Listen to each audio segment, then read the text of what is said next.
Teewinkle Bedtime Stories is based on the real adventures of the Teewinkle farm animals who live with Farmer Willems and his wife on Shamba. Enjoy this celebration of nature and the animal kingdom.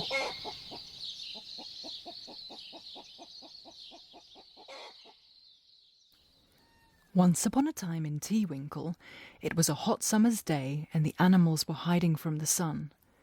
Genghis and Kali the dogs lay sprawled on the cool kitchen floor. The peacock family were having a snooze in their barn. The sheep were huddled in the shade of a magnificent acacia tree. The chickens were resting in their coop, and the cats were nowhere to be seen. Farmer Willems gazed up at the cloudless blue sky and shook his head. "If this carries on, all our crops will be spoiled." It hadn't rained in 2 months, and the earth was cracked and the meadow brown. They desperately needed rain. "I'll fill up everyone's water," Mrs. Willems announced. The animals were drinking much more than usual, but the farm's reserves were slowly running dry. As Mrs. Willems was collecting the watering cans from the shed, she heard Mrs. Lavender's shrill voice from the road. "Yoo-hoo! Oh, yoo-hoo! Anyone home?" "Hello, Mrs. Lavender," Mrs. Willems nodded as she approached her neighbour, who was wearing a glamorous sun hat the size of a paddling pool. Gustav the Cocker Spaniel was trailing behind her and panting loudly. "Isn't it a bit hot for Gustav?" Mrs. Willems asked.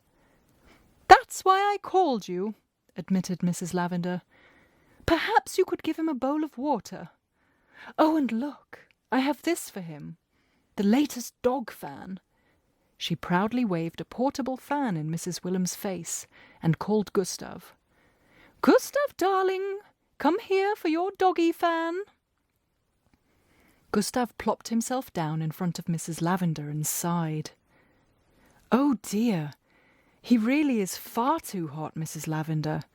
You wait here in the shade." Mrs. Willems returned with a big bowl of water that Gustav gulped down eagerly. "Please, can we go home now?" he whined. "The road is burning my paws." Mrs. Willems frowned. "As they say, only mad dogs and Englishmen go out in the midday sun." Mrs. Lavender scowled and tugged at Gustav's lead. "Off we trot." "Ta-ra," Mrs. Willems shrugged and returned to the watering cans. The chickens were first on her list. As she neared the coop, she could hear strange noises coming from inside. "Everyone together now," Martin the magnificent rooster called. "Scratch, scratch, wings, wings." Mrs. Willems opened the door to a most extraordinary sight. "Oh my!" she exclaimed. Martin pushed to the front and cleared his throat. "We're doing a rain dance," he explained proudly. "Oh, I see. But I'm not sure it works that way," Mrs. Willems said kindly. "We have to try," Martin replied desperately. "Look at my hens, suffering in their feather dresses. It's too hot and we need rain." Suddenly a loud screech pierced the still air. It was Mr. Peacock. "A thunderstorm is on its way," he shouted.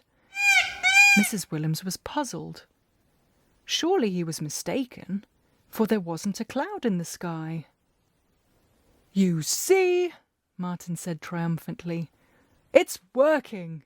Now dance, my lovely hens."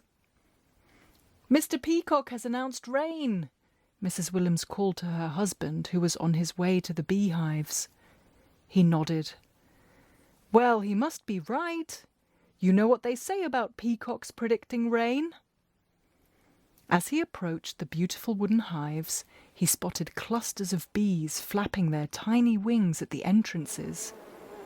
They were also too hot and had been sent by their queen to get some fresh air into the hives. "Rain is coming," he reassured them. A few hours later, the sun was eclipsed by a wall of dark clouds that were mushrooming in the sky. Excitement filled the air, for a storm was brewing.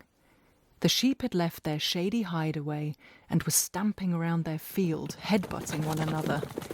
They were hot and bothered and couldn't wait for a cool shower. "Rain? What rain? Mr. Peacock was wrong," snorted Julio the ram, just as a big raindrop landed on his black muzzle, followed by another and another, and then a downpour. "Come on, Slowpoke," Carly teased Genghis.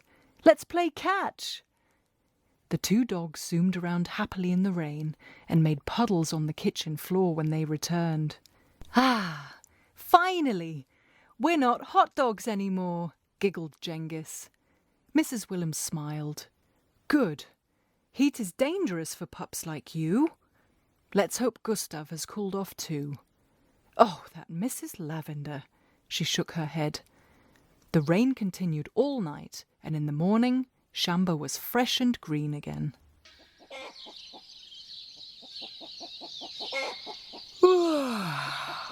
What a day! It's bedtime now for the Teewinkle animals on Shamba. Sleep tight, sweet dreams, and see you soon.